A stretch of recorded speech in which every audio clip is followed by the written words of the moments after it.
pourtant ils ont une production. Ah, che pas le motorin. Ils ont fait ça 1000 mètres carrés. Wassalatu wassalamu ala rasulil karim amma ba'd. Peut-être qu'il a voulu en garder. A'udhu billahi minash shaitanir rajim. Bismillahir rahmanir rahim. Bon, on baragouine un petit peu de prière avant de commencer, c'est traditionnel. Hein. Voilà, c'est pas. Ouais. En fait, ce soir, je voulais vous parler un peu de ce qu'on appelle la sunna. Hein. Évidemment, ici, pour les gens qui sont un peu nouveaux, ici nous parlons du soufisme, nous parlons autour du Masnaoui de Rumi. Hein. Molana Rum, moi je l'appelle Molana Rum. Hein. Mon maître l'appelait comme ça, hein, je trouve ça joli. On l'appelle Jalaluddin Barkhir, on l'appelle Rumi, on l'appelle Molana, etc. Hein. Donc il a beaucoup de titres. Hein. On l'appelle Al-Khamosh, le silencieux. Celui qui a écrit 6 tomes avec 56 000 vers. Attends, 56 000 vers, c'est le Masnaoui. Le Diwan Shams, c'est plus grand encore. C'est dans les 75 000 vers. On le connaît moins. Moi, je l'ai. Donc, on l'appelait quand même Al-Khamosh, le silencieux. Alors, comprenne qui peut. Hein. Je crois qu'il avait réalisé son vrai silence. Hein, voilà. Et donc, ce soir, je voulais vous parler de la sunna, c'est-à-dire ce qu'on appelle la sunna dans le tasawwuf, dans le soufisme. C'est les habitudes de notre maître à nous. Voilà. Hein. Évidemment, nous avons un modèle, on va dire, hein, un modèle, ou plusieurs, hein, et notre enseignement remonte à un monsieur hein, qui est venu au 7e siècle, voilà, au 7e siècle, et il s'appelait Mohammed. Voilà. Il était un envoyé, ce qu'on appelle un envoyé de Dieu. Hein. Enfin, je pense que tous les êtres humains sont des envoyés de Dieu, je crois. Hein, voilà. Et donc, cet homme-là, on l'appelle Al-Sheikhul Mashaïr, c'est-à-dire c'est le maître des maîtres chez nous. On a un référent. Hein, voilà. Et lui, bien sûr, il sert de modèle. Il sert de modèle aux musulmans qui sont dans la pratique quotidienne. Hein. Il sert de modèle aussi aux soufis qui veulent aller un peu ailleurs. Je dis pas plus loin. Hein. Qui veulent aller un peu ailleurs que les gens du dogme, que je respecte parfaitement, bien sûr, aussi. Hein. Et quelquefois, ces catégories s'interpénètrent, hein, on va le voir un petit peu. Là. Voilà. Et donc, ce modèle, il avait ses habitudes. Hein. Il avait ses habitudes, des habitudes de comment vestimentaires, des habitudes de comportement, des attitudes, des paroles, etc., etc. Donc, tout cela a été consigné hein, par ses compagnons. Hein. Et cet homme, hein, c'était un homme, il vivait il n'y a que 15 siècles. Hein. Donc, ça veut dire c'est une époque où les gens pouvaient consigner, les historiens de l'époque, les témoins, les observateurs de l'époque, ils pouvaient consigner ces habitudes-là. Vous savez, quand on a un modèle, on essaye de l'imiter. Hein. Vous voyez, quand on était un peu jeune, on avait ce qu'on appelle un idole, hein, les hommes comme les femmes, hein, et puis on s'habillait pareil, on se coiffait pareil, le petit jeu, c'est normal. Hein. Quand on a un modèle, c'est que c'est un idéal pour nous. Hein. Eh bien, on veut imiter l'idéal, hein, notre idéal à nous, chacun le sien. Eh bien, nous, on a ce modèle-là pour la voie spirituelle. Hein. La voie spirituelle, c'est quoi? C'est la voie simplement qui amène au divin. Hein, voilà. Qui amène au divin, voilà. Et donc, tout ce qui était consigné sur les habitudes de cet homme-là, hein, cet envoyé de Dieu, eh bien, ça s'appelle la sunna. Hein. Sunna, c'est ce qu'il a dit, c'est ce qu'il a fait, comment il s'habillait, comment il parlait, comment il mangeait, comment il portait ses cheveux, etc., etc. Bon. Évidemment, vous voyez bien, les musulmans s'habillent d'une certaine manière, hein, dans les villes, etc. Et donc, ils imitent cela, hein, ils imitent ce modèle vestimentaire, etc. Chez eux, ils ont des attitudes qui sont copiées sur ce qu'on sait dans les livres, sur ce qu'il faisait lui. Hein, voilà. Et donc, ce modèle, eh bien, ces habitudes dont je parle, c'était aussi des habitudes d'époque, hein, des habitudes de la société. On est au 7e siècle. Hein. Eh bien, au 7e siècle, on s'habillait d'une certaine manière, et pas autrement, etc., etc. Ça ne veut pas dire que c'était particulier à lui non plus. Hein. Ce sont les habitudes de la société de l'époque, hein, du pays dans lequel il vivait, des peuples qui côtoyaient, etc., etc. Donc il y avait des gens qui à l'époque ne le suivaient pas, n'étaient pas d'accord avec lui, qui voulaient même le tuer et qui s'habillaient comme lui. Hein. Ils portaient les cheveux comme lui, hein. Exactement comme nous ici ou en Inde. Hein. Vous savez que quand vous allez en Inde, il y a des gens parmi nous qui connaissent l'Inde. Hein. Vous allez dans les villages, vous pouvez même pas reconnaître un musulman d'un hindou. Hein. Pourquoi? Parce qu'ils portent le bonnet pareil, hein, ils portent ce qu'ils appellent le kafni, là, le pareil, etc. Ce sont simplement des habitudes vestimentaires, de la société dans laquelle ils sont. Ici, c'est pareil, hein. Donc, quand vous êtes à Carrefour, difficile de discerner qui c'est le judaïsme, qui c'est l'athée, ou c'est que là. On s'habille tous à peu près pareil, à peu près. Bon. Donc, ces habitudes que nous avons retenues de notre modèle à nous, eh bien, ce sont des habitudes externes, hein, donc qui sont aussi, comme je viens de le dire, qui sont aussi des habitudes d'époque, hein, de la société. Et bien sûr, quelle est la limite? Quelle est la limite? Qu'est-ce qui pouvait bien appartenir à lui? Qu'est-ce qui pouvait bien appartenir à lui essentiellement, particulièrement, et ce qui pouvait appartenir à la société? Ben, on ne sait pas trop, hein, je veux dire, la société de l'époque, etc. Bon. Est-ce que quand il avait telle attitude, ou alors tel réflexe de la pensée ou du comportement, est-ce que ça appartenait à sa tribu, etc. On ne peut pas savoir, hein, trop. Voilà. Par contre, effectivement, comme tout le monde, hein, il avait des habitudes qui étaient vraiment particulières à lui, comme tout un chacun. Hein. Par exemple, même avant de créer, on va dire, l'islam, eh bien, il faisait des retraites dans une grotte, hein, où est descendu le Coran, là, où j'ai été, bon, si c'était là, ouais. Et dans cette grotte, il faisait des retraites de 40 jours, etc. Particulier à lui, ça, tout le monde ne faisait pas ça. Hein. Voilà. Et donc, qu'est-ce qu'il pouvait faire dans cette grotte de nuit? A priori, c'était un grand initié, n'est-ce pas? Hein, on peut dire ça. Lui, Jésus, etc. C'était de grands initiés, que ce soit en Extrême-Orient, que ce soit en Orient, etc. Tous les peuples ont eu leurs grands initiés. Hein. Des gens qui étaient arrivés à un certain haut degré de sagesse et de détachement du monde, et les gens qui les ont côtoyés, eh bien, ont essayé de les suivre, de les imiter. Et donc, qu'est-ce qu'il pouvait bien faire dans cette grotte, lui, hein? Il y allait souvent. Bon, on ne sait pas trop, parce qu'il était tout seul. Hein. Enfin bon, on peut se poser la question, c'est légitime. Et il avait aussi une autre habitude, qui était vraiment particulière à lui. Et ça, c'est un petit truc qui m'obsède depuis quelques années, ça. Voilà. Donc vous savez que les musulmans, même avant que la prière soit obligatoire, avant que Mohammed devienne un musulman, parce qu'il est devenu un musulman lui aussi. Avant lui, avant qu'il décrète, qu'il décide qu'à partir de maintenant l'islam est là, il n'y avait pas ça. Bon, voilà. Et donc il avait une habitude, c'était de sombrer, on va dire, de se mettre en prosternation. Voilà. Se mettre en prosternation, c'était une manière à lui. Hein, tout le monde ne faisait pas ça, encore une fois. Une manière à lui, bien pas d'adorer, hein, j'aime pas trop ce mot-là, moi, de se mettre en contact avec sa sensation du divin à lui. Ça lui appartenait à lui. Seulement, la particularité, c'est que cette prosternation qu'il faisait là, elle était tellement longue, des nuits entières, que ses compagnons, à un moment donné, ils croyaient même qu'il était mort. Les textes disent, hein, à un moment donné, patron, tu es encore là? On imagine, hein. Donc, il faisait de telles prostrations que, dans une telle immobilité, c'est particulier à lui, que ses compagnons pensaient qu'il était mort. Et donc, à ce point-là, quoi. Hein. Donc, c'est quand même un truc un peu spécial, ça. Hein, voilà. Et donc, moi, depuis quelques années, je vous dis, ça m'obsède un peu ce truc-là. Pourquoi ça m'obsède? Parce que je me suis posé la question. Qu'est-ce qu'il peut faire, ce gars-là, dans cette attitude-là? Il est où, là? Je me pose la question. Avec conscience que j'aurais pas de réponse. D'abord parce que ça se passait il y a 15 siècles. Ensuite, ce qu'on peut imaginer d'un grand initié, ça ne peut être qu'intellectuel, on ne sait pas. Et puis, quel niveau d'initiation, je ne sais pas. On appelle ces gens-là les prophètes. Je suppose que c'est un mot particulier, on ne dit pas ça de n'importe qui. Hein. On ne dit pas ça de n'importe quel grand initié. Donc, ces dernières années-là, je me suis posé cette question, tout en sachant que je n'aurais pas de réponse. Par contre, je me suis dit, j'ai venu comme ça, hein, je me suis dit, il est quand même légitime de ma part, moi qui me dis simplement disciple de cet homme-là. Hein.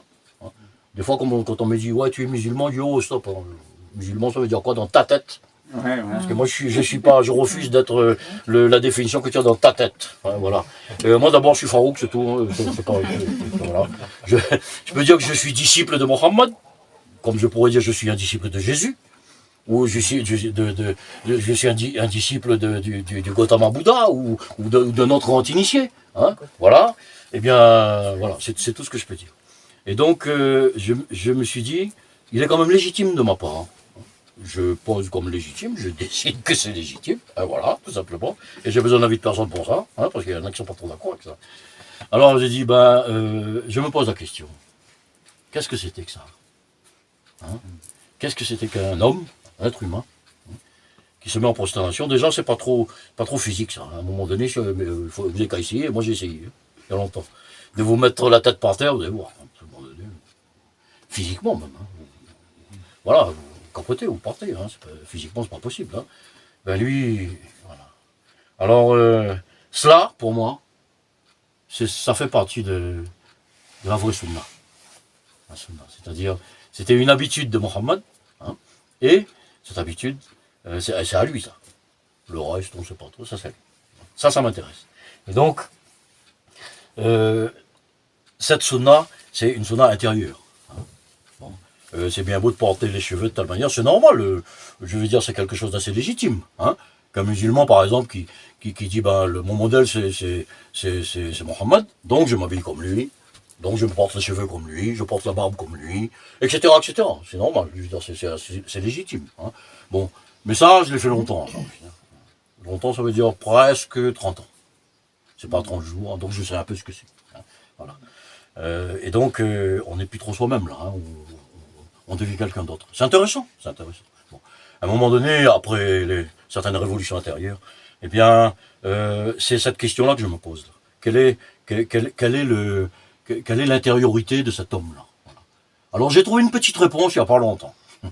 Petite réponse. J'ai dit oui. Vous savez, dans le chemin vers le divin, on passe des étapes, hein, bien sûr. Hein. Au départ, on est jeune, on est moins jeune, etc. Hein. Eh bien, à un moment donné, il arrive... Hein, je pense que c'est une grâce du divin, hein. C'est une émanation du divin. Hein. Eh bien, il arrive à un moment donné où on entre dans ce qu'on appelle la contemplation. Hein, on va employer le mot, hein, tout de suite, un mot un peu bateau, un peu à la mode aussi. Hein. En arabe, ça s'appelle mushahada. Mushahada, ça vient de shahid. Shahid signifie le témoin. Hein. Le témoin, quand on décide que quelqu'un est un témoin, bien, le témoin, c'est qui? C'est celui qui a vu. Et celui qui dit, je suis dans la contemplation de Dieu, c'est celui qui a vu Dieu. Je sais pas comment il a vu ça, lui. Hein. Mais bon, c'est son truc. Hein. Voilà. Et certainement, mon maître disait qu'on a chacun d'entre nous. Dieu est grand. Chacun d'entre nous, on a notre vision, notre ressenti, notre sensation de Dieu. Hein. Alhamdulillah, louange à lui. Et donc, j'ai mis cet état dans lequel était Mohammed, dans cette catégorie de la contemplation. Mais attention, hein, pas la contemplation en tant qu'événement, hein, en tant qu'état, non. La contemplation en tant qu'étape. Vous voyez, vous comprenez la différence. On peut dire que nous connaissons tous, je pense ici, des moments où nous pouvons dire que nous sommes en état de contemplation. Hein. Fermons les yeux, nous sommes en état un peu de grâce, hein, nous ressentons la paix, alhamdulillah, c'est merveilleux. Hein. Mais ça, ce sont des états, et après on en sort, hein, avec la vie, etc., etc. Mais je parle pas de ça là. Je parle de l'étape. Ça veut dire que ce mushahada, cette contemplation, eh bien, elle est permanente.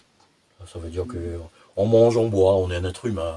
Voilà, on parle de choses et d'autres, mais voilà, il y a une absence. Il y a une absence. Hein.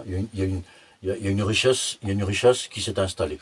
Voilà. Malgré soi, hein, ça ne peut pas s'installer par la connaissance, par la richesse, par la raison, par la décision, la recherche. Non, c'est pas possible. C'est une grâce du divin. Hein. Et c'est là qu'on voit que, eh bien, cette richesse dont je parle, hein, eh bien, cette étape, eh bien, c'est quelque chose qui est enlevé de soi. Hein. Je veux dire, progresser, ce n'est pas acquérir, ce n'est pas avoir de la connaissance, hein, avoir des états, etc. Au contraire, c'est l'inverse. Hein. S'enrichir, c'est enlever. Hein. Enfin, on reconnaît la richesse pas à ce qu'on gagne, mais à ce qu'on n'a plus. Et là, on rejoint un petit peu, parce que c'est un petit peu mon dada, moi, on rejoint un petit peu notre ami frère maître Lao Tzu. Lui disait, on suppose à peu près qu'il a vécu au même siècle que Kongzi, Confucius qui disait, lui c'était merveilleux ce qu'il disait Confucius. Il voulait un développement de l'homme pour que l'être humain puisse améliorer la société, que la société soit en paix, que l'être humain puisse évoluer dans la connaissance, c'est merveilleux, bien sûr, c'est respectable, je suis pas ironique. Mais Lao Tzu disait exactement l'inverse, lui. En fait, Confucius disait que l'homme doit devenir un peu extraordinaire. On veut tous devenir extraordinaires, n'est-ce pas? Réfléchissez bien, inconsciemment, tout le monde. Entre le disciple qui veut devenir un maître, entre le maître qui accepte bien qu'il est un maître, il est bien content d'être un maître. Voilà. Eh bien, on veut devenir extraordinaire. Eh bien, Lao Tzu, Maulana Rumi, Mohammed, ils ont dit l'inverse. Ils ont dit le sage, l'homme qui avance vers Dieu, c'est ce qui enlève de lui, qui enlève tout ce qui est inutile. Et Lao Tzu a employé ce terme. Il disait, nous voulons tous être extraordinaires. Eh bien, il faut redevenir un homme ordinaire. Voilà. En fait, il faut reculer. Il faut reculer. Ça veut dire quoi? Enlever de soi. Alors, ordinaire, ça vient de ordre, dans l'ordre. Ça veut dire qu'à un moment donné, connaître sa place dans l'ordre. Il y a un ordre dans cet univers. Il y a un ordre. Eh bien, connaître sa place, trouver sa place, et connaître la place des autres aussi. Connaître la place des autres aussi. Voilà. Et c'est pour ça que, vous savez, le mot soufisme vient de tasawwuf en arabe, qui signifie saf, ça vient de saf, qui signifie pur. Ok. Le soufi, c'est celui qui essaie de se purifier. C'est bien. Au début du soufisme aussi, les soufis s'habillaient de laine, une grande robe en laine. C'était un peu compliqué en Irak, là-bas. On les reconnaissait à ça, parce qu'il faisait un peu chaud. On les reconnaissait à ça, ils avaient une robe de laine. C'est bien, oui, bien sûr, ils s'habillent toujours, un peu spécialement. Voilà. Mais il y a un autre mot. On dit aussi que le mot soufisme vient du mot saf, qui signifie le rang. J'ai jamais trop compris ça, le rang. Vous savez, les musulmans, quand ils prient, se mettent en rang. Côte à côte, comme ça, ils se mettent en rang. Je dis, le mot soufisme peut vouloir dire ça. Celui qui est dans le rang. 40, 50 ans, j'ai jamais trop compris ça. Moi, je préférais, ça vient de pur, etc. J'ai compris il n'y a pas longtemps. C'est vrai. Pour moi, le soufi, c'est celui vraiment qui a trouvé sa place dans le rang. Voilà. Dans le rang de l'univers. Dans le rang parmi les êtres humains. Dans le rang parmi le minéral, parmi le végétal, parmi l'animal, parmi le cosme, etc. Voilà. Donc c'était une petite digression sur un mot, une définition que j'aime beaucoup. Donc, je disais donc que je parlais de la contemplation du mushahada comme étant une étape.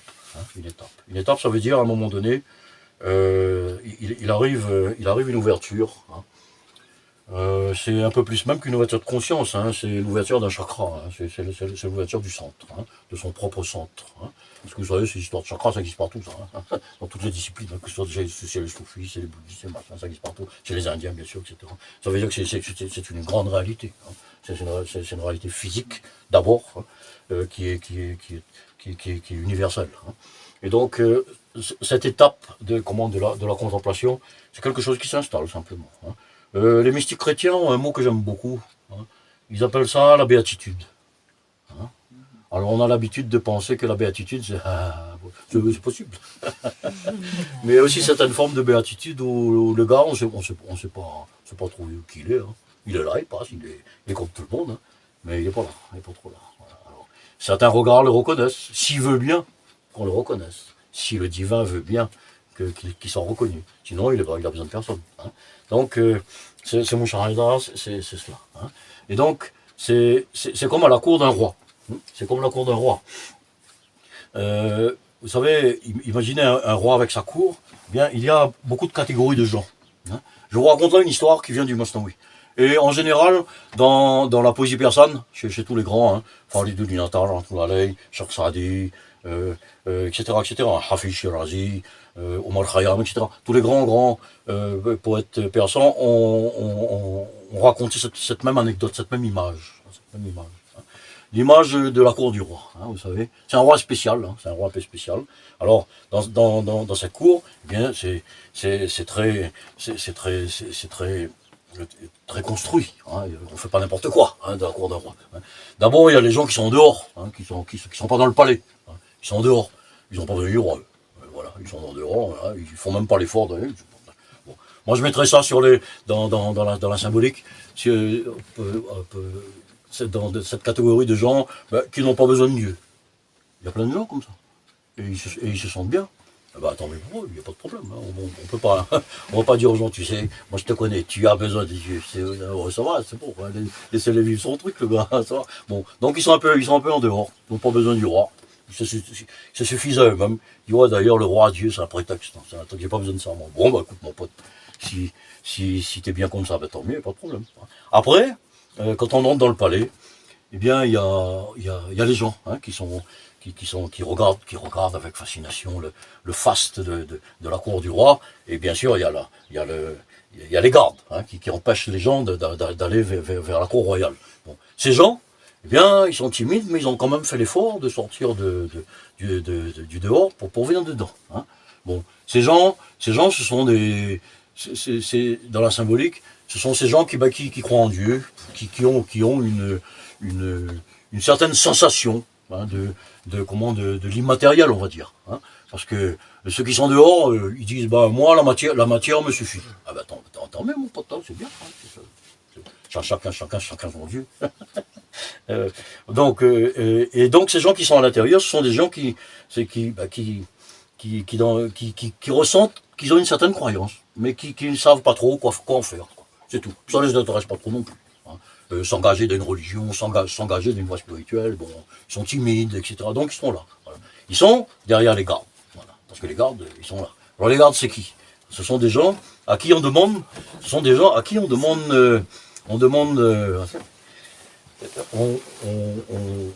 demande une vigueur, hein, une rigueur, on va dire. Hein. Les gardes, ils sont là, on leur demande pas trop d'avoir des connaissances, hein, les gardes. Ils sont là simplement pour empêcher ces gens-là d'aller trop loin, et ils sont là par leur dévouement, on va dire. Hein. Ils sont dévoués au roi, ils obéissent. Hein. L'équivalent de ces gens-là dans la symbolique, c'est simplement les croyants, hein, eh bien, qui sont fermes dans leur foi. Hein. Qui vont à la mosquée, qui vont à l'église, qui ont leur discipline. Hein. Certains vont dans leur méditation, etc., etc. Ils ont fait un choix. Ils ont déjà fait un choix. Eh bien, ces gens-là, eh bien, ils n'ont pas trop besoin une certaine catégorie. Hein. Ils n'ont pas trop besoin de s'instruire. Hein. Il leur suffit de croire. Et ils sont bien. Eh bien, tant mieux. Hein. Ce sont des gens, eh bien, ils évoluent dans le bien. Hein. La discipline qu'ils ont choisie les empêche de faire beaucoup de choses de mal, qu'il ferait sinon. Donc c'est positif. Hein. Bon. Alors maintenant, après on a évolué un petit peu, ces gardes-là, eh bien, ils empêchent les gens de venir. Et autour du roi, eh bien, il y a les princes, l'héritier et les princesses. Voilà. Ils sont particuliers. Hein. Ce sont les gens qui sont proches du roi. Hein. Ces gens-là, ils sont dans un protocole aussi, mais ce sont les gens qui n'ont pas besoin ils sont magnifiquement habillés, etc. Ils n'ont pas besoin, à la limite, de demander des autorisations, etc. C'est la famille du roi.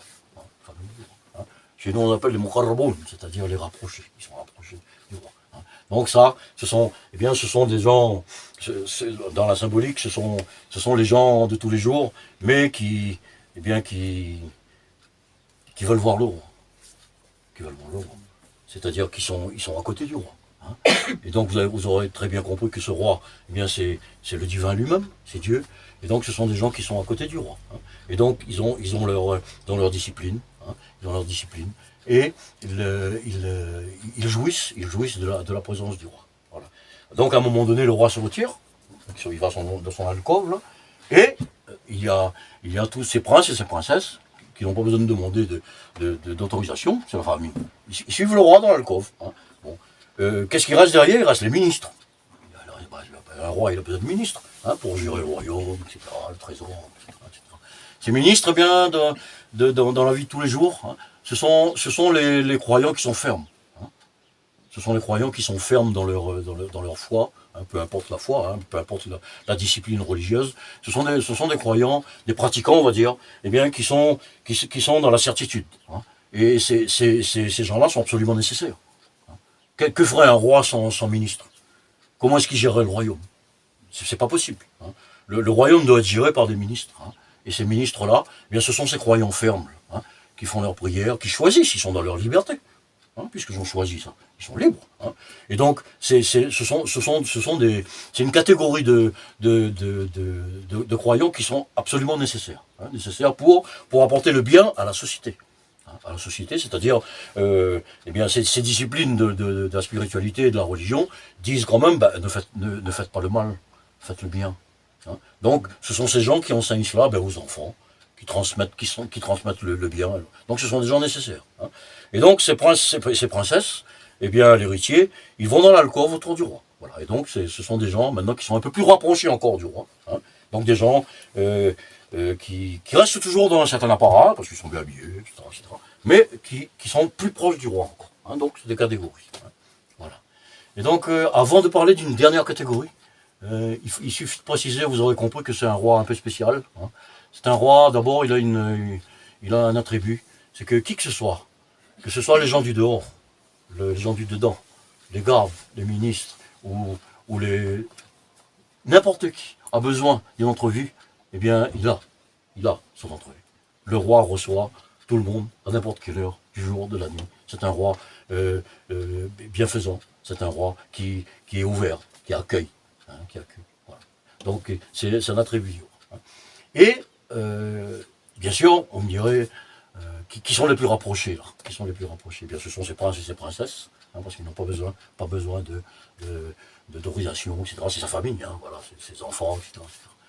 Et un autre attribut de cette cour royale, là, c'est que je viens de vous dresser un peu les différentes catégories, hein, avec la symbolique, hein, rapidement. Hein, voilà.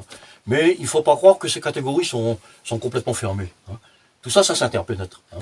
Par exemple, des ministres qui sont bien, mais ils ont peut-être leur moment bien spécifique avec le reste. Hein. Le ministre qui est dans le culte, qui est dans la nécessité de la transmission, etc., que tout le monde voit en tant que responsable, bien peut-être qu'il a des moments très particuliers avec le roi que lui tout seul connaît. Hein. Même les gardes, etc. Hein. Donc, ce sont des catégories qui s'interpénètrent. Hein. On ne peut pas savoir quel est le moment de l'entrevue. Hein. On ne peut pas savoir, chacun connaît cela. Hein. Et donc, voilà, préciser un peu les attributs de ce roi. Et donc, on va dans l'alcôve du roi, hein, et on voit que ses plus proches c'est sa famille. Mais non, c'est pas vrai. C'est pas vrai. Il y a quelqu'un là qui est là. Celui-là, il n'a pas de beaux vêtements. Il n'a pas de nom. Il n'a pas de fonction. C'est quelqu'un qui est plus proche du roi encore que ses propres enfants. C'est quelqu'un qui n'a pas besoin, d'aucune autorisation. Il est là. Parce que sa fonction, c'est d'être là, simplement. C'est l'esclave. Ouais, c'est une époque où il y avait des esclaves. L'esclave, il est là. Mais lui, il est derrière, c'est tout, il dit rien. L'esclave, quelqu'un demande à l'esclave un jour, dit, mais comment tu t'appelles? Il dit, je n'ai pas de nom. Je n'ai de nom que ce que mon maître veut bien me donner. Quelle est ta fonction? Je n'ai pas de fonction. Je n'ai de fonction de travail que ce que le maître veut bien me donner. Et cet esclave, il est là. Eh bien, c'est le plus rapproché, ça. Parce qu'à un moment donné, même quand le roi va aller dormir, ses enfants vont partir, etc.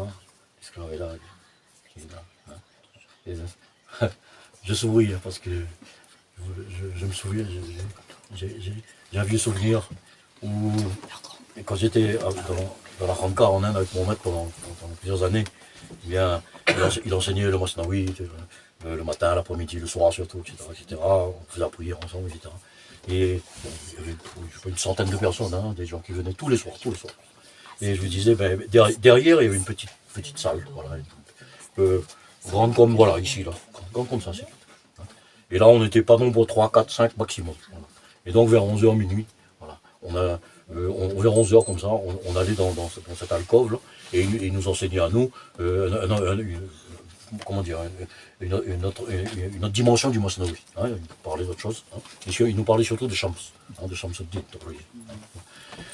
Et mon cher, c'était un homme. C'est-à-dire quelqu'un d'un certain âge. Bienvenue. C'était un homme d'un certain âge. Et donc, il fallait...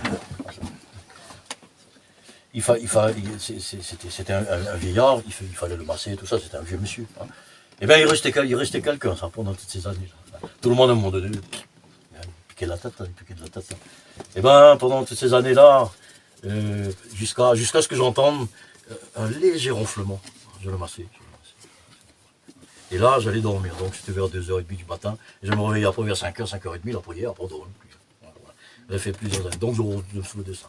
Donc ce roi-là, dans cette alcôve, hein, ses plus proches sont ses enfants, sont ses héritiers, les princes, les princesses. Hein. Mais quelqu'un de plus proche encore, hein, qui ne quittera jamais le roi, hein, eh bien c'est l'esclave. C'est l'esclave, c'est celui qui a choisi, dans sa liberté d'être esclave. Hein. Donc il n'a plus rien. Il n'a plus rien. Il n'a plus rien. Et donc, cet esclave, c'est un peu le summum de la voie vers Dieu. C'est à un moment donné, on dit que quand on avance vers le divin, eh bien, c'est au lieu de cumuler des connaissances, on fait ça pendant très longtemps, pendant des dizaines d'années, on cumule des connaissances, hein, on s'enrichit, eh bien, il arrive à une porte à un moment donné, il arrive à un état, hein, une grâce de Dieu, hein, où c'est l'inverse qui se produit. Hein. Il y a d'abord une sorte de déconstruction. Hein. On voit ça dans tous les bouquins, mais ceux qui parlent là, vous savez, vous inquiétez pas. Hein. Il sait parfaitement ce que c'est. Hein. Une déconstruction, ça veut dire une sorte de déstructuration. Hein.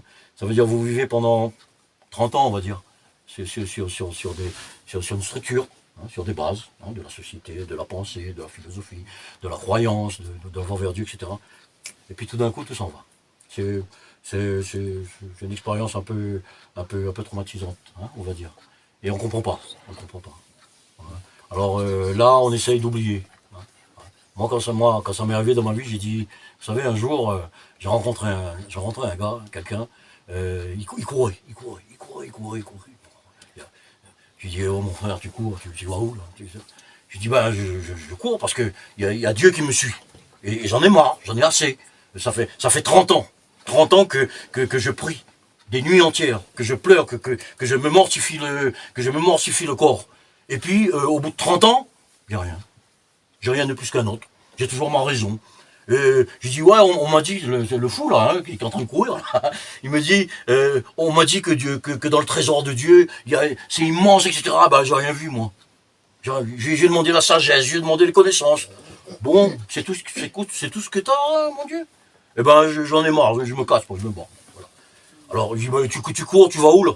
Je sais pas, mais je vais aller dans un endroit où que je puisse échapper à Dieu. Je dis, ben, mon ami, tu es à peu près un imbécile. C'est un abruti. Tu veux échapper, mais tu es à aucun endroit. Je dis, écoute, je sais pas où je vais, mais j'y vais. Voilà. Donc il courait, voilà. Vous avez compris que cet imbécile, c'était moi. Hein. Voilà. Et donc il s'est passé après des années où je suis parti. Hein, parce que je trouvais rien là. En fait, j'étais parvenu à un état de religiosité, on va dire, hein, d'appartenance à une religion. J'étais honoré, hein, j'étais déjà khalifa de mon maître à l'époque, tout ça. Quand j'allais dans les mosquées, quand j'allais dans les mosquées, on retournait mes chaussures, on dit, foutez-moi la paix, mes chaussures, je m'en occupe moi-même, c'est pas mon truc, ça. Voilà, bon. Donc, j'étais arrivé à un état de respect, etc. Bon. Donc, finalement, j'ai pris la voie de Dieu, c'est pour être respecté sur la terre, alors. En fait, c'est ça, hein. J'ai pris la voie de Dieu, je veux rencontrer Dieu, mais c'est pour avoir les honneurs de la terre. C'est pour être respecté dans la communauté. J'ai dit, non, c'est pas mon truc, ça. Si j'ai pris, à l'âge de 20 ans, à peu près, j'ai pris la voie de Dieu, c'est pour trouver Dieu, et je ne l'ai pas trouvé. Donc, ben, je vais ailleurs. Si c'est juste pour avoir le respect, l'amour des gens, etc., j'ai pas besoin de ça. Donc, je suis parti. Donc, des années, je vous raconte pas les détails. Hein. Des années, je suis parti dans ce monde. Hein. Je suis parti voir de l'autre côté du miroir, quoi. Les miroirs, je voyais que c'était Dieu. Ben, je suis parti voir de l'autre côté. Hein. J'ai un peu vu, hein, vous inquiétez pas. Ce monde, voilà, il est là. Hein. Bon. Et donc un jour comme ça, j'étais en train de réfléchir dans ma chambre, comme ça. Voilà. En train de réfléchir sur la sagesse, toujours pareil, parce que la pensée, elle ne quitte pas. Hein, la profondeur de nos réflexions intellectuelles, on va dire. Ça ne nous abandonne pas. J'étais en train de réfléchir sur Dieu, évidemment. Etc. Puis j'entends tac, tac, tac, à ma porte. Si quelqu'un me dérange, je suis en train de réfléchir. Quelqu'un me dérange. J'ai pas envie de voir. J'ai envie de voir personne, moi, là. Voilà. Toc, toc, toc. Il insiste. Je dis, bon, faut être poli. Je vais aller ouvrir. J'ouvre la porte. Alors je vois ce monsieur là, je vois quelqu'un. Je dis, oui monsieur, bonjour, salam, namasté. Vous désirez quoi? Je dis, quelqu'un me dit, tu me reconnais pas? Je dis, bah non. Non. Eh ben, c'est normal, tu ne m'as jamais vu. Tu ne m'as jamais vu. Tu as regardé une image de moi en toi, dans ta conscience, dans les définitions que donne le livre, dans les définitions que donnent les amis, les croyants, etc. Mais tu ne m'avais jamais vu. Alors maintenant, ce n'est pas toi qui essaie de me voir. C'est moi qui viens vers toi. Je suis Dieu. Je dis, ah bon, c'est toi? Ça fait un moment que je t'ai choisi. Mais écoute, rentre, hein. Est-ce que tu as faim, tu as soif? Est-ce que je peux t'offrir quelque chose? Si tu es fatigué, je peux te masser. C'est une vieille histoire de Mahaloum. Dieu a dit non, je n'ai pas besoin de ça. Mais par contre, je vais aller dans la petite chambre que tu as chez toi. Là. Il n'y a pas de chambre chez moi. Je connais chez moi. Il dit, si, regarde, il y a une porte. Il dit, ah tiens, c'est vrai. Il y a une porte, je ne l'ai jamais vue. Il dit, bon, donc il est entré dans la porte. Cette chambre, c'était ma conscience. La porte, elle est dans ma conscience aussi. Et dans cette conscience, il y avait un endroit. Il y avait un endroit dont j'ignorais totalement l'existence. Je parle de la conscience. Hein. Et donc, cette porte, c'est Dieu qui est entré dedans. Voilà. Et donc, moi, je suis resté dans la chambre. Donc, je recommence. Donc là, je recommence à gamberger. Hein. Qu'est-ce qui se passe là? Qu'est-ce qui se passe là? Il me semble, oui, ça doit être Dieu, ça. Ouais, puisqu'il le dit. Hein. Et puis, bon, je m'assieds. Je n'ose pas trop aller dans la chambre là-bas non plus, parce que c'est l'inconnu. Hein. Je ne l'ai pas reconnu, ce bonhomme-là. J'en entends encore, toc, toc, toc. Quelqu'un d'autre, toc, toc, toc. Encore un dieu? Ça suffit, non? A priori, il est unique, non? Enfin, d'après mon... Toc, toc, toc. Je dis, bon, je vais l'ouvrir. Je dis, toi, je te reconnais. Moi, je lui dis, toi, je te reconnais. T'es Iblis, toi. T'es ce qu'on appelle... T'es ce qu'on appelle Satan. T'es ce qu'on appelle le mal. Je te reconnais. Je te reconnais pourquoi? Parce que je t'ai vu pendant toute ma vie. Et toute ma vie, je me suis battu contre toi. Et j'étais fier de moi. Les nuits entières où je restais en prière, le lendemain matin, Iblis venait, le Satan, ce qu'on appelle le Satan. Il n'est pas trop loin de nous, le Satan, il est dans nos veines, hein, disait le Mohammed. Bon, alors, j'ai dit, toi, je te reconnais. Et toute ma vie, je me suis battu contre toi, et j'étais fier. Mais aujourd'hui, j'ai une autre connaissance. Alors, Iblis, il regarde comme ça, il dit, tiens, c'est bizarre. Il est bizarre le Farouk. Qu'est-ce qui se passe? Normalement, je suis venu pour encore une fois, pour te tenter, etc., etc. J'ai dit non, Iblis. Tu sais, pendant 40 ans, c'est long 40 ans, pas une image, hein. Pendant 40 ans, je me suis battu contre toi. J'ai cru tout le temps être vainqueur. Et aujourd'hui, je vois que pendant 40 ans, tu rigolais. Tu riais. Parce que le simple fait d'être fier d'avoir gagné contre toi, c'était ça ta victoire. Hein, cette fierté que j'avais. Je suis fier, j'ai vaincu Satan. Hein. Eh bien, c'était ça ta victoire. Il rigolait, ça allait. Alors, Iblis, Satan me dit, alors tu te bats plus alors? Je dis non, Iblis. Parce que aujourd'hui, Dieu m'a révélé une chose. Tant que écoutez-moi bien les enfants, les jeunes, tant que je me battrai contre toi. C'est un vieux combattant qui parle. Hein. Je sais ce que c'est qu'un combat, moi. Un véritable, peu importe. Tant que je me battrai contre toi, je perdrai. Toujours. Qui est bien plus fort que moi. Mon maître disait que Iblis, c'est le plus grand alim, c'est le plus grand savant. C'est le plus grand rabide, c'est le plus grand adorateur. C'est le plus grand arif, c'est le plus grand connaissant de vous. Mais il y a une chose qu'il n'avait pas. Il n'était pas rachique, il n'était pas amoureux. Et Iblis me dit, donc tu te bats plus. Alors je dis, non, mon ami, non. Je sais que tu es plus fort que moi. Par contre, j'ai quelqu'un qui est là. Et là, Iblis, ne dis pas. j'ai quelqu'un qui est chez moi. C'est pas moi qui vais me battre. Lui, il n'a pas besoin de se battre sur quelqu'un. C'est ton maître. Parce que, écoutez bien ça. Vous savez, les gens, les jeunes, les gens qui sont fils là, qui sont sur le chemin de Dieu, bien les anges, les êtres humains, etc. Mohammed, etc. Ces gens-là sont fils là. Mais Iblis aussi, fils là. Satan aussi est sur le chemin de Dieu. Non. Satan aussi est une créature. Satan a une connaissance qui est très vaste. Est-ce qu'on peut dire que, symbolique, l'image qu'on a de Satan, est-ce qu'on peut dire que Satan est un incroyant? C'est un harif. Donc, c'est pour ça que nos machaïrs disent, quel est cet élément qui nous sépare de ce harif, de ce connaissant, de ce rabbi, de cet adorateur, et de ce... Bref, de ce alim, de ce savant. C'est le ishq, c'est l'amour. C'est l'amour. Parce que Satan, s'il était amoureux de Dieu, il ne se serait pas révolté. A priori, on peut concevoir si le mal, si le mal existe, si Dieu a bien voulu que le mal existe, mais c'est une révolte, c'est une sorte de révolte contre le bien. Sinon la terre serait un paradis. Il n'y aurait pas le mal, il n'y aurait pas la pollution, il n'y aurait pas les enfants qui meurent de faim. Donc il y a bien quelque chose. Bien. Ça aussi, ça fait partie du chemin de Dieu. Il y a de nos poètes qui disaient une chose, ils disaient, mais vous savez, même le feu est la demeure de Dieu. C'est beau ça, hein? Même le feu, vous appelez le feu de l'enfer. Dieu est là aussi. Il y a un endroit, Dieu est pas. Comme mon copain imbécile là, qui courait. Là. Donc voilà. Donc je parlais de cet esclave là, qui est autour du roi et qui n'a besoin de rien. Mais ce roi, c'est quelqu'un aussi qui a une grande connaissance. Hein. Parce que figurez-vous que nous avons parlé de toutes les catégories de gens qui sont autour du roi.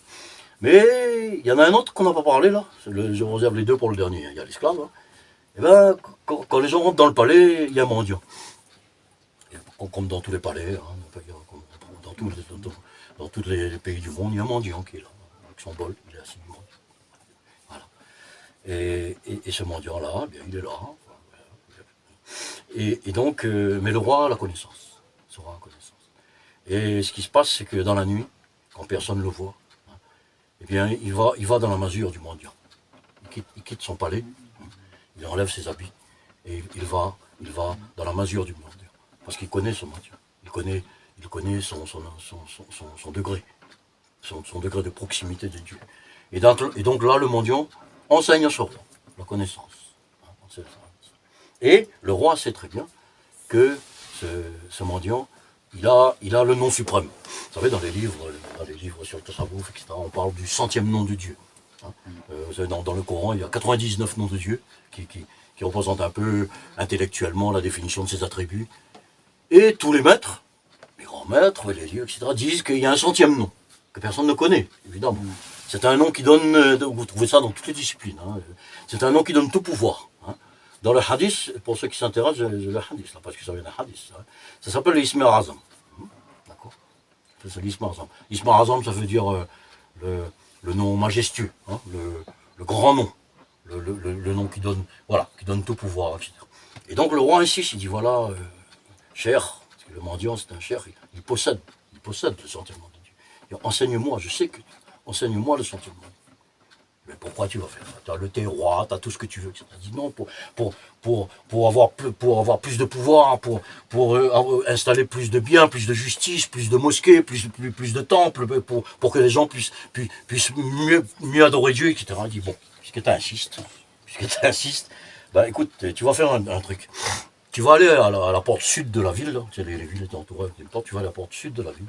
Et là, il va se produire quelque chose, tu vas incognito. Hein. Et tu reviendras me raconter ce qui se passe. Ça, c'est de moi en Rome, ça. C'est dans la Rome, ça. Hein. Tu vas me raconter ce qui se passe. Alors, le roi, bon, il est déjà en habit voilà. Et il va à la porte, et puis il s'assied. Bon, déjà, il voit un autre mendiant, parce qu'il y a des mendiants partout. Hein. Et puis, il y a un seigneur qui vient comme ça. Il y a un seigneur avec les chevaux, les guerriers, etc. L'apparat, toute la côte, etc., qui arrive, etc., qui bouscule tout le monde. Les gardes place, le seigneur passe. Hein. Et bien sûr, il bouscule le mendiant. Le mendiant bouscule. Alors le roi il commence à alors il essaie de se faire reconnaître, alors il fait oui mais je vous ordonne, alors on le bouscule aussi parce qu'on le reconnaît pas. il est en civil, hein, on va dire, on le reconnaît pas. Alors il est fou de rage quoi. Il dit mais si j'avais le centième nom de Dieu là, ben, non seulement j'aurais sauvé ce pauvre mendiant, hein, qui est molesté par les gardes, etc. Je me serais sauvé moi-même, etc. Bon, il a quelques coups, etc. Là. Il dit, bon, ben, fini, le Seigneur il passe, puis il dit bon ben je reviens voir mon cher là, et puis il lui a raconté puisqu'il m'a dit. Alors il raconte. Et voilà ce qui s'est passé. Il dit alors qu'est-ce qu'il y a? Il dit ben si tu m'enseignes le centième nom de Dieu, eh bien j'aurais sauvé ce. Il dit ben tu vois mon homme, tu vois ce mendiant là, c'est lui qui m'a enseigné le centième nom de Dieu. Voilà. Tout ça pour dire quoi? Pour dire vous voulez faire quoi avec ce centième nom là? Il existe ce centième nom de Dieu. Il y a un hadith. Mohammed sallallahu alayhi wa sallam l'a enseigné. Il existe.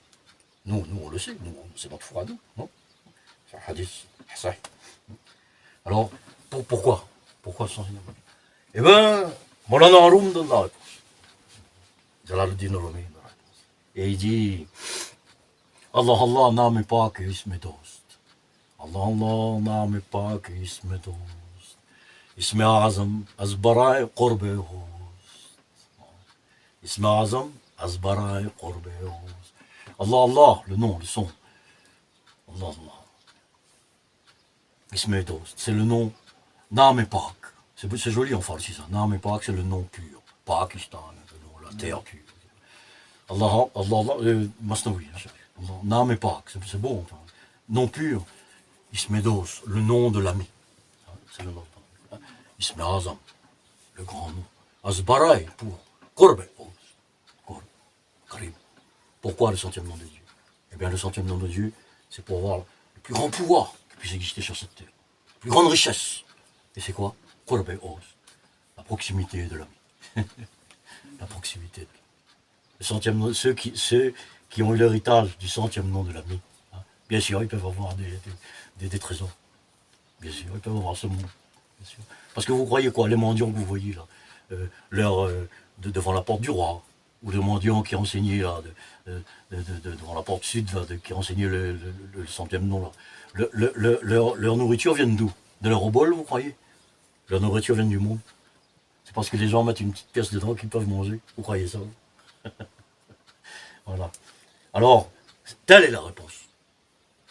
Et le hadith, vous savez ce qu'il dit? Comment est-ce que Mohammed sallallahu alayhi wa sallam a enseigné ça? En gros, hein. C'est intéressant. Il dit en substance, il demande à ses compagnons, il dit, mais vous voyez celui-là, là, il n'y a pas le nom dans le hadith. Celui-là, il est en train de faire des invocations. Hein, il est en train de faire des invocations. Bon. Et il dit, ouais, le compagnon dit, et alors il dit, vous savez avec quoi il fait des invocations? Avec l'ism azam. L'expression est employée dans le hadith. Hein. Avec le nom de Dieu. Bon, d'abord, comment il connaissait ça, lui? Comment il connaissait ça? Comment il savait que le gars était en train de faire ça? La réponse est simple. Qui c'est qui a enseigné? Qui c'est qui a enseigné aux compagnons? L'ism azam, qui c'est qui l'a donné? Mohammed sallallahu alayhi wa sallam. Et donc, Mohammed sallallahu alayhi wa sallam l'a donné à ce compagnon-là. Ce compagnon l'a donné aux autres. Voilà. Juste comme et donc, c'est pour dire que nous cherchons la richesse, nous cherchons la connaissance, nous cherchons dans notre intellect la proximité de Dieu, dans l'intellect. Hein. Et bien un jour arrive où l'intellect n'est plus là, hein, où ce mendiant-là, eh bien c'est l'étape suprême, hein, le mendiant qui possède tout. Hein. Et Maharoum raconte une autre histoire aussi ah oui, il est là. Maharoum raconte une autre histoire aussi à propos de ce mendiant-là. Ceux qui ont étudié un peu l'histoire de l'Inde, vous avez entendu parler de Mahmoud Ghaznavi, le Ghaznevide. Ceux qui ont étudié. Bon, c'était un empereur mongol, hein, bon, historique, qui est connu. Hein. Mais bon, mis à part les petits massacres qu'il a fait, parce qu'à l'époque, bien sûr, les armées musulmanes venaient, et puis ce qu'il y avait en face, c'était les infidèles. Hein, donc les infidèles, bon, il a conquis. Mais Mahmoud Ghaznavi, il s'appelait. Eh bien, c'était quand même un sage, c'était quand même quelqu'un qui s'entourait de lettrés, d'artistes, etc., etc. Eh bien, ce Mahmoud Ghaznavi, là, il avait un esclave qui s'appelait Ayaz. Ayaz. Et puis un jour, il amène une petite enclume, là, avec un marteau. Avec un marteau à côté. mettre au milieu de la cour royale. Voilà. Et là, il y a les ministres, il y a les princes, les princesses, tout ça. Et il dit, ben, Ayaz, va chercher la plus grosse pierre, le plus gros diamant que j'ai de mon trésor. Et place-le sur l'enclume. Alors Ayaz, ouais, gros diamant sur l'enclume. Et là, le roi donne l'ordre, il dit, ben, qui est celui qui va briser cette pierre? Vous avez un marteau là, brisez-moi cette pierre là. Alors là, mon ami, tout le monde, les ministres, tout ça, chacun y va de son truc. Mais c'est pas possible. Ça va appauvrir le trésor royal. Vous vous rendez compte, ô mon roi, que avec la valeur d'une telle pierre, on peut construire des mosquées. Combien de gens pourraient prier? On peut construire, on peut donner à manger aux pauvres, etc., etc. Donc chacun y va de son argument logique, pour ne pas briser cette pierre. Ah, Ayaz, brise-moi cette pierre. Et brise. Alors là, moi, Haroum, il dit, je ne l'ai pas appris par cœur, je voulais. Il dit, Goufte Ayaz. Et Ayaz dit, Ayaz regarde tout le monde, il m'ahtaram d'amour. Oh, respectable assemblée, respectable ministre, respectable assemblée, le prince, etc. Amir Shah, Behtel, Baqimat, Yaguar.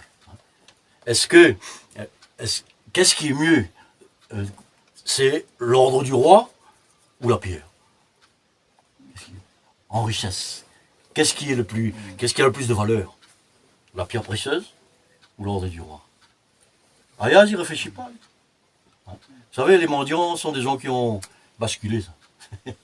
il y a des gens comme ça. Ils ont basculé. Voilà. On a une certaine idée de la raison, de notre devoir dans la société. Il faut, bien sûr. On peut faire n'importe quoi. On a une femme, des enfants, une femme, un mari, etc. etc. Donc, bon. Jusqu'au jour où il arrive un jour où il y a un basculement. Il y en a qui ne basculent pas non plus. Le basculement n'est pas nécessaire non plus.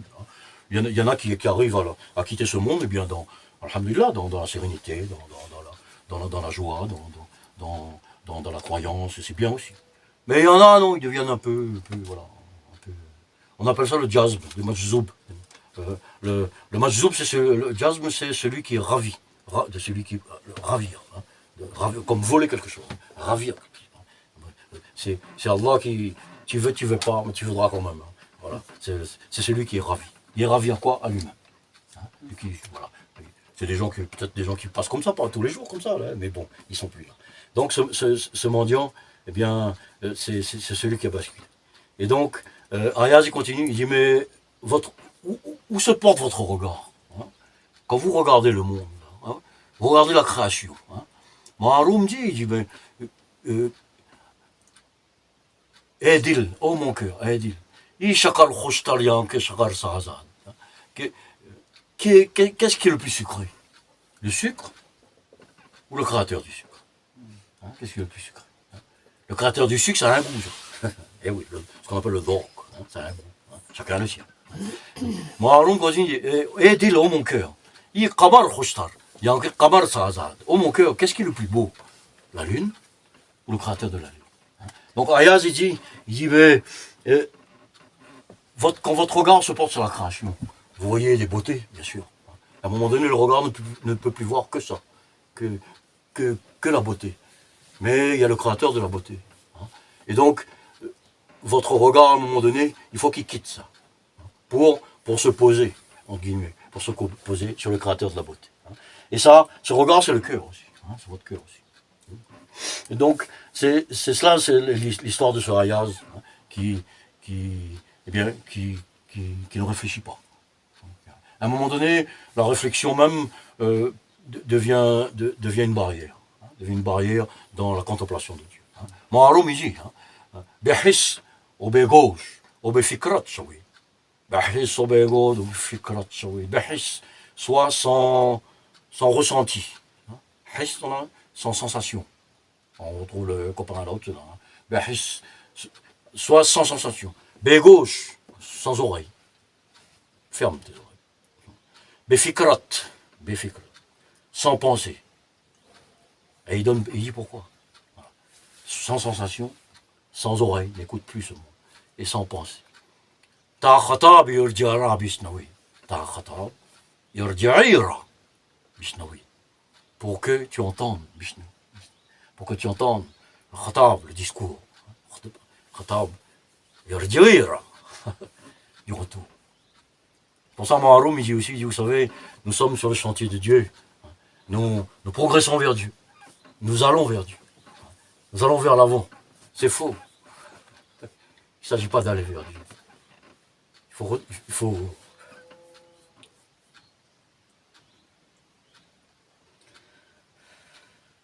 faut retourner d'où nous venons.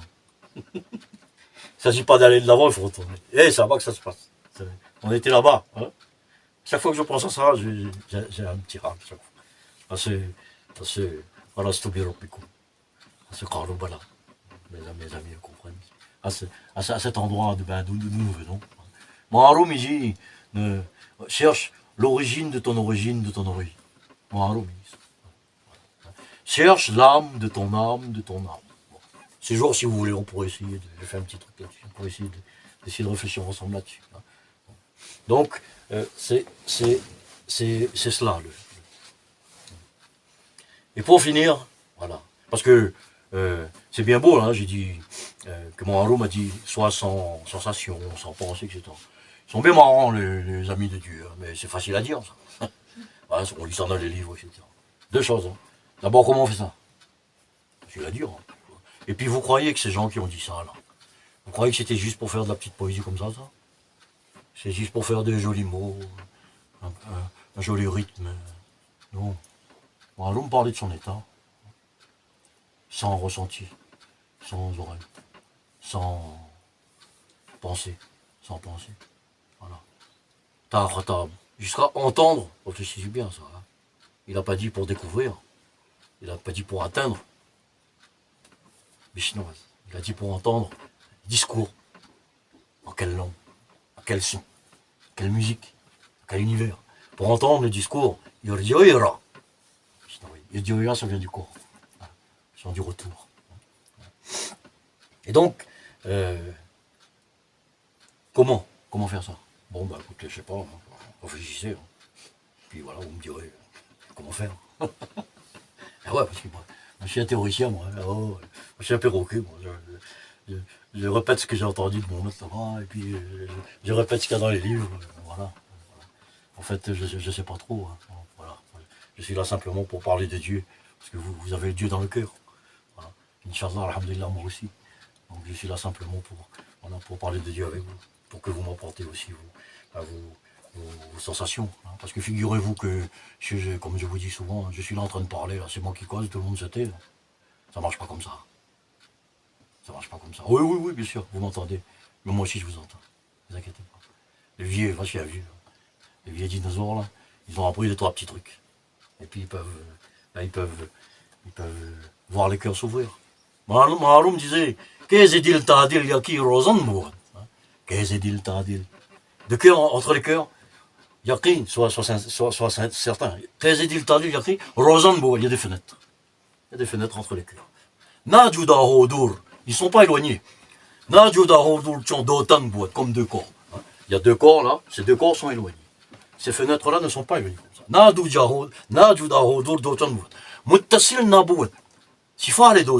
Ils ne sont pas séparés comme deux lampes. Vous allumez deux lampes. Hein. Les deux lampes sont séparées. Hein. Eh bien, ces cœurs ne sont pas séparés comme deux lampes. Quand vous allumez deux lampes, est-ce qu'à un moment donné, vous pouvez dire la lumière, elle vient d'où? La lumière se mélange dans les cœurs. Nous avons des fenêtres qui sont ouvertes, hein, avec des petites fenêtres, des grandes fenêtres, des fenêtres qui sont rouges, des fenêtres qui sont bleues, des fenêtres qui sont un petit peu ouvertes, les fenêtres ne sont pas fermées. C'est plus important. Mais c'est la même lumière. Et Maharoum dit que quand deux lampes sont allumées, vous voyez les deux corps de lampes, hein, il y a plein de lampes ici. Hein, mais toutes les lumières sont allumées, c'est la même lumière. Voilà. Donc, comment faire? Ben, comme je vous dis, là, réfléchissez, pensez, communiquez-moi vos découvertes, que je profite de vos lumières, hein, de vos connaissances. Hein. Et le maître de mon maître, pour finir, hein, parce qu'on va finir, le maître de mon maître, c'était un poète, hein, et il dit que comment finit le, quel est l'état, quel est l'état de celui qui arrive à ce centième nom, hein, à ce qurb ilahi, cette proximité de Dieu, à ce nisbat ma'Allah, à cette proximité de Dieu aussi, hein, qarib, proche. Hein, voilà. Eh bien, qu'est-ce qu'il fait? Alors il dit, mitade, tiens, ça, on a parlé. Mitade apni astiko. Mitade, c'est enlève, détruit, astiko, ton existence, ton essence, ce que tu es, hein, l'être que tu es. Mitade, annihile ça, hein, mitade. Chorde, abandonne. Chorde, ça arrive astiko. Abandonne toutes les ivresses. Et le maître disait aussi, abandonne toutes ces ivresses du monde. Même toutes ces ivresses de ibadat aussi. On est fiers, hein, parce qu'on a eu un état, c'est magnifique, alhamdulillah, il faut remercier Allah. Hein. On fait une prière, et puis, ou bien une méditation, et puis on se sent en état de grâce. Enfin, je ne suis pas ironique, je dis c'est quelque chose de merveilleux. Hein. Mais ça ne suffit pas, ça. Hein. Il dit, Tchorde, ça arrive aussi. Abandonne cela aussi. Et après, qu'est-ce que tu vas faire? Basti, de village en village, de place en place. Qu'est-ce que tu as à dire? Va dire Allah, voilà, va prononcer le nom de Dieu, voilà, c'est tout. Va de village en village, et puis dire, hey, oh, voilà, voilà. On prononce simplement son nom, le nom que tu auras dans le cœur. Pour moi, c'est Allah, pour l'autre, c'est je sais pas quoi, l'autre, c'est je sais pas quoi. Chacun a son secret. Hein. Chacun a son secret. Mon Haroum disait, et de mon secret, il n'y a pas de témoin, sauf mon Khoda, mon Seigneur, hein, de mon secret. Chacun a son secret, chacun a son goût, chacun a sa couleur, chacun a son isbat, chacun a son ressenti, chacun a son goût. On dit que, bien mon Haroum, il dit, Name tout chon barzaba, name mirawan.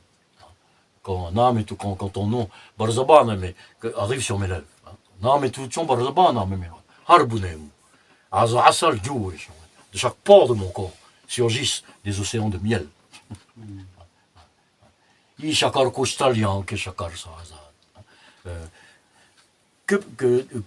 la douceur du sucre. Qu'est-ce que le sucre peut savoir de la douceur du créateur du sucre? Et donc, c'est cet état dont parle notre cher là. Il dit, ben, écoutez, et puis ça aussi, il faut réfléchir dessus, qu'est-ce que ça veut dire ça, hein, abandonner votre existence, ça ne veut pas dire se flinguer, hein, non, ça ne veut pas dire ça, voilà. Abandonner votre... Alors, pour donner une petite piste, hein, ce qui se passe, c'est qu'on abandonne, on n'abandonne pas, on nous fait la grâce de ce détachement. On ne peut pas prendre une décision pour nous. C'est pas humain, ça. Il n'y a rien d'humain dans ce que j'ai dit là. Hein, abandonne tout ça. Tout est divin. Ça vient de lui. Ça vient de sa sphère divine. C'est le divin qui... Alors à un moment donné, ce n'est pas soi. Je croyais ça ces dernières années, moi. Ce n'est pas soi qui allons s'ouvrir pour aller vers le divin. Hein, non. Ça, c'est une étape, merveilleuse étape. C'est pas ça. Hein. Ce qui se passe, c'est l'inverse. C'est le divin qui va entrer. Ça se passe dans l'autre sens. Cheikh Mosliuddin Hafiz Shirazi, celui qu'on a appelé Cheikh Saadi, hein, celui qui a écrit le Bustan et le Goulistan, hein, ça a été traduit par Jardin de Rose. Hein. Il s'appelait Cheikh Mosliuddin Hafiz Shirazi. Hein. Il a vécu même époque où Rumi l'a connu. Hein. Il disait Basaouda et Djanan, c'est Djan Mouchtaril.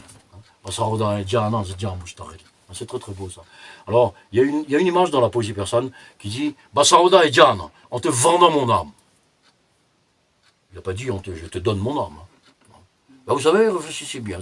C'est très courant dans la poésie persane ça. Hein. Les grands maîtres ils disent oh Allah, je te vends mon âme. Ça veut dire, vous savez, vous avez une voiture, vous vendez votre voiture. Et puis à vous. Hein. Mais si on vous donne une voiture, peut-être que les gars vont reprendre.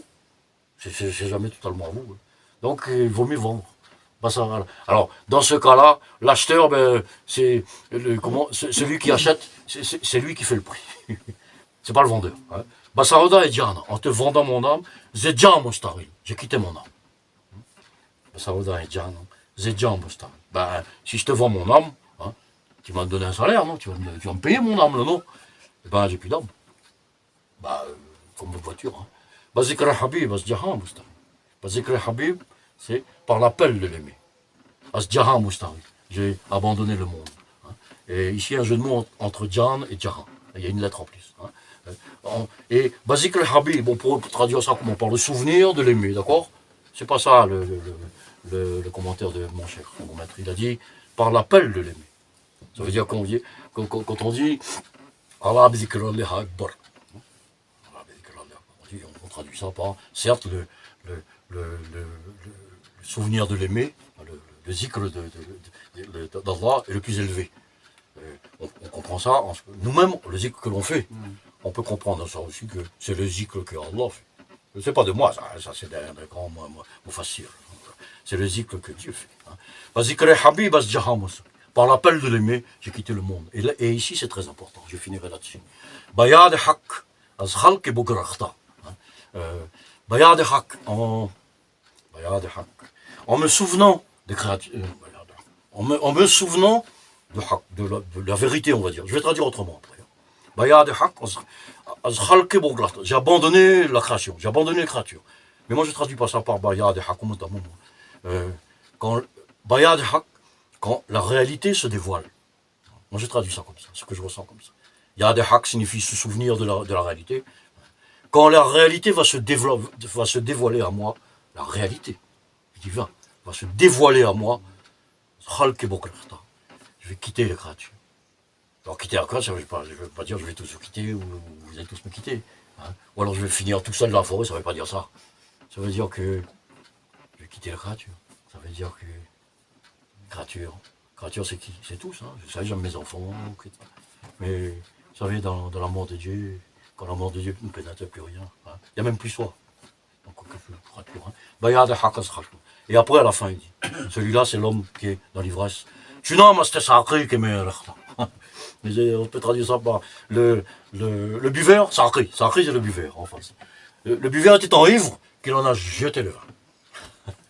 Alors imaginez un gars complètement bourré, dans le caniveau, là, avec une coupe dans sa main. Renversé. Il était tant ivre que le vin, en farci, s'est coulé. Le vin a coulé. Mais symboliquement, ça veut dire quoi? Vous savez, qu'est-ce que le vin? Le vin est le véhicule de l'ivresse. Hein, le vin de ce monde. Quelqu'un boit du vin, il va être ivre. Il faut un véhicule pour être ivre. C'est l'ivresse. Bien, c'est le véritable sahari. Le véritable homme ivre de Dieu n'a plus besoin de vin. Hein. Il n'a plus besoin de rien. Hein. Il n'a plus besoin de véhicules. Il n'a plus besoin de fonds. Hein. Il n'a plus besoin de rien. L'ivresse est là tout le temps. Hein. Vous savez, voilà. Donc, le véhicule de l'ivresse, c'est le vin. Pour quelqu'un qui est dans la raison, s'il veut aller vers l'ivresse, il lui faut des formes. Que ce soit les prières, que ce soit des textes, le Coran, que ce soit des mantras, que ce soit des zikrullah, que ce soit le travail sur ses chakras, etc., selon les disciplines, que ce soit aller dans les temples, etc. Celui qui est vraiment ivre de Dieu. Maroum le dit, Cheikh Saadi le dit, il n'y a plus besoin. Ça ne veut pas dire qu'il ne le fait pas. Il le fait. Quelqu'un m'a dit il n'y a pas longtemps, il m'a dit, tu sais, je suis d'accord, hein, c'est une amie musulmane qui m'a dit, elle m'a dit, écoute, on me dit de faire 5 prières par jour. Quand je ne ressens rien, je ne vois pas pourquoi je fais une prière. Je fais une prière si je veux aller vers Dieu, si je me sens en état de concentration interne pour aller vers Dieu. Je suis d'accord avec elle. Pourquoi faire une prière si cette prière, je n'ai pas de concentration et ça ne correspond à rien? C'est logique. Sauf que, il y a un petit sauf que toujours, seulement. Alors j'ai répondu, ah non, mais c'est vrai, je suis d'accord. Seulement ma grande, si tu attends d'avoir un état spécial, si tu attends d'être en bonne condition pour faire une prière, t'en feras pas beaucoup. C'est vrai. Alors moi je te conseille l'inverse. Mets-toi une discipline, fais tes prières. Le soir, fais ta méditation. Tu es habitué à faire une heure de méditation tous les soirs. Ben certains soirs, tu n'as pas envie, fais-la. Tu es un peu malade, fais-la. C'est là-dedans que tu vas trouver. C'est là-dedans qu'Allah va te remettre. Donc il faut. Il faut faire. C'est pour ça qu'on dit toujours, ben, ça sert à rien de demander quelque chose à Dieu, puisqu'il sait avant toute chose ce qu'on a. C'est vrai, non? C'est vrai. Ça sert à quoi de demander? Oh Allah, donne-moi la santé, donne-moi la santé de mes enfants, machin, tout ça, pourquoi faire? Ça sert à rien, c'est vrai, ça sert à rien. Mais demandez quand même. Demandez. Faut demander. Voilà.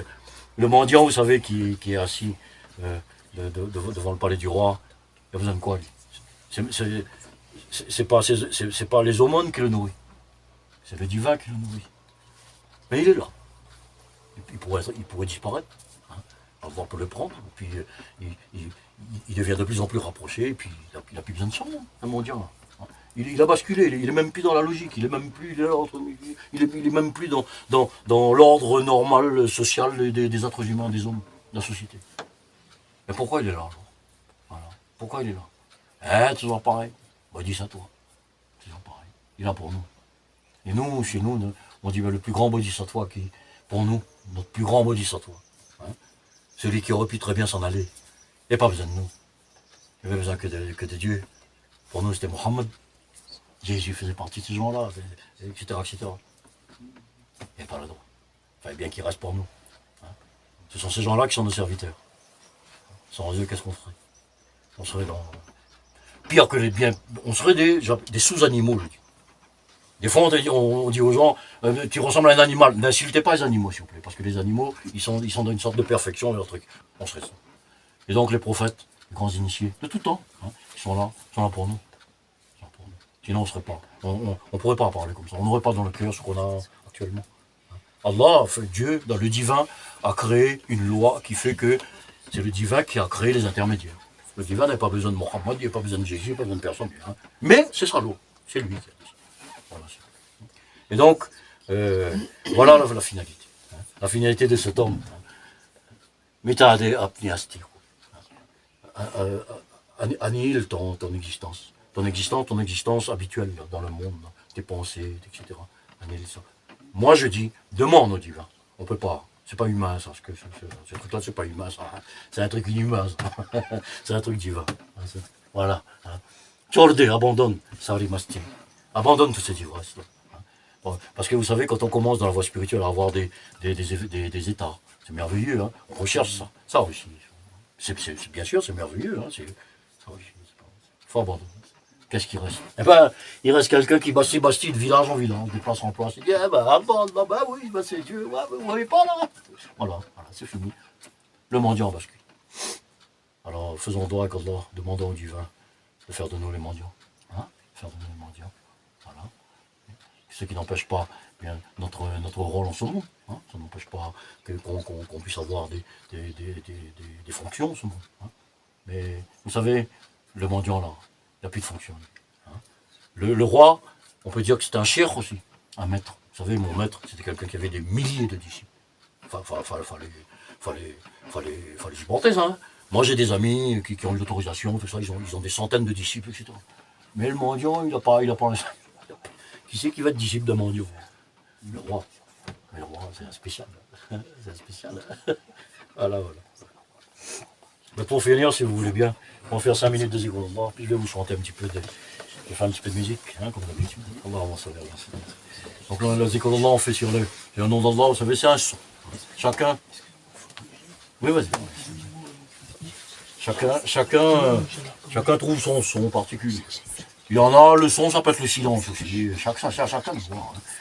Nous, notre mantra, nous, si vous voulez, c'est Allah ilaha illallah. La ilaha illallah, on traduit ça, bien sûr, tu peux pas. Il n'y a pas de Dieu sauf Dieu. Moi, je traduis ça pas. Rien n'existe, sauf le divin. Voilà. Rien n'existe. La ilaha. Rien. Illallah.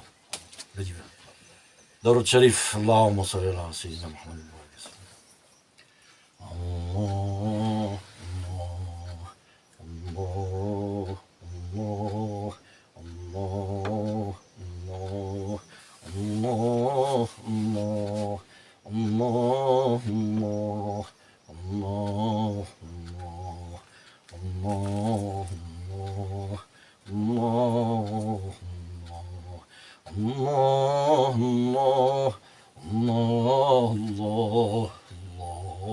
Allah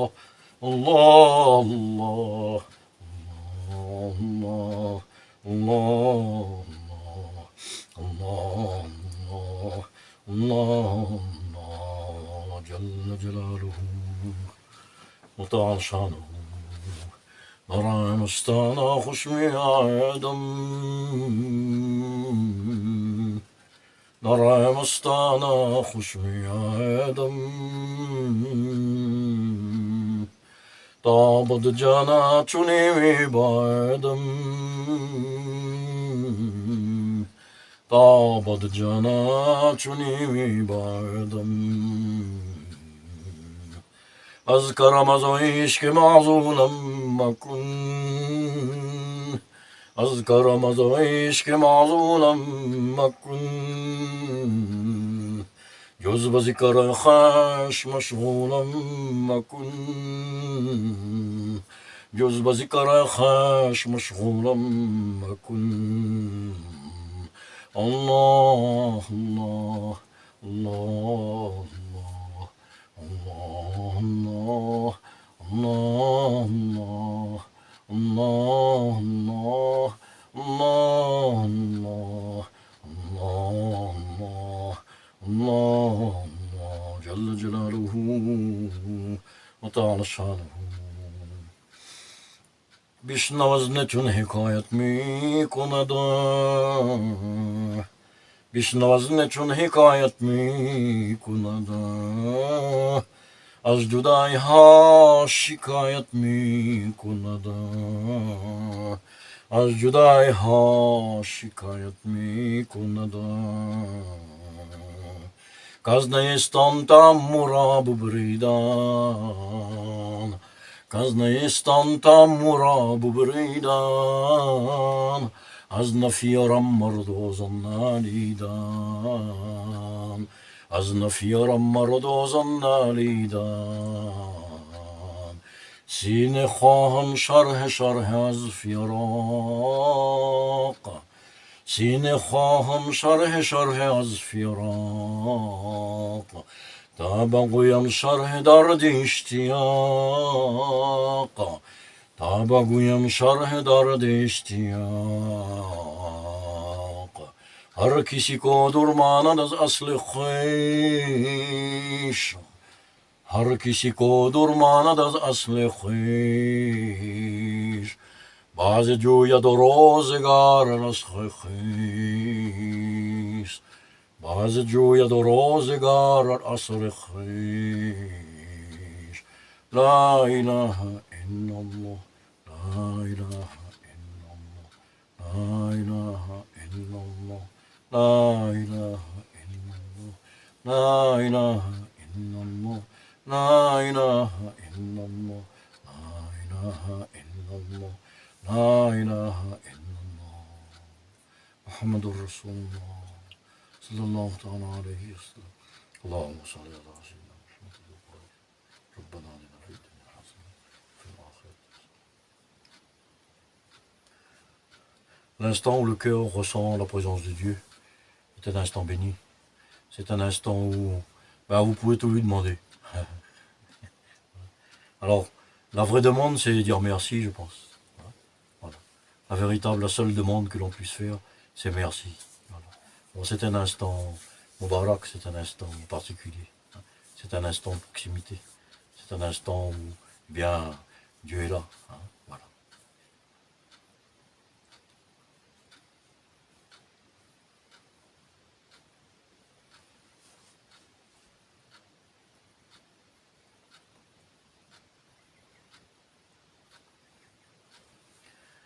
سبحان ربك رب العزة عما يصفون، سلام على المرسلين، الحمد لله رب العالمين.